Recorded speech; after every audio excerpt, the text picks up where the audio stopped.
I've noticed and applaud the fact that you've added women to Berkshire's board.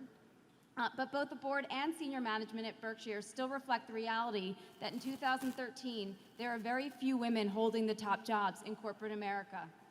Do you see this as a problem? And if so, what should be done about it?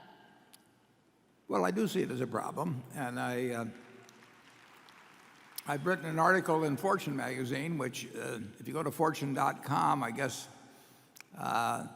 it's in front of the paywall. You can click on it. It's only 1,150 words or so, and you'll see my views on that. But there's no question that women throughout my lifetime, and for millennia before that, but have not had the same shot at many things in the world that males have. I mean, I had two sisters, as I pointed out in this article,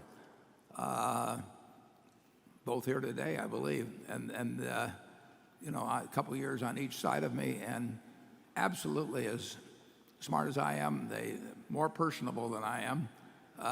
They got along with people much better than I did when we were young. Their grades were the same, but they did not have the same opportunities at all. I mean, nobody really wanted to limit. Certainly, my parents loved them the same way as they felt about me, and they never would have dreamt of saying to them that, Warren gets all these opportunities and you don't.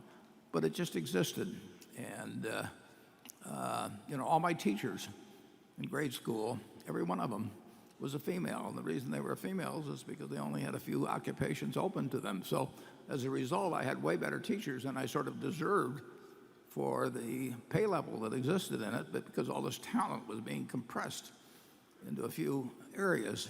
Well, a lot of improvement has been made, but there's still ways to go, and there is a pipeline effect. So I mean, you couldn't change it all in one day if you wanted to, but on the other hand, that should not be an excuse for not changing at all.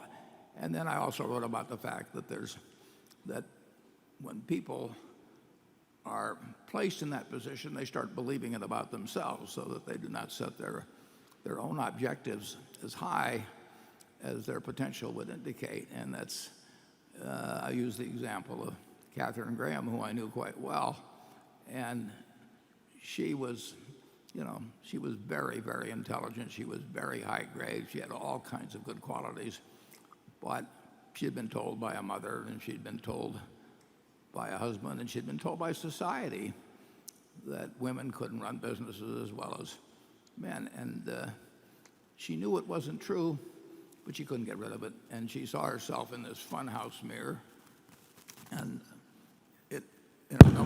no matter how hard you tried, you couldn't really get rid of the funhouse mirror. It just been there too long. And I kept saying, look at yourself in a regular mirror, and you'll see somebody who's very smart and very high grade and just as good as any male you'll find. Her stock went up 40 for 1 when she was CEO. She wrote a Pulitzer Prize winning autobiography, and to her dying day, she, at one level, she knew she was the equal of the males around her, and at another level, she couldn't get rid of that little voice inside of her that came from her mother and came from all of society that said, you should take care of the garden and let the males do all the important work. So both the exterior obstacles, they're crumbling to a very significant degree, and they should. I mean, it only took thousands of years. I mean, as I point out in the article, we said in the Declaration of Independence, we hold these truths to be self-evident that all men are created equal.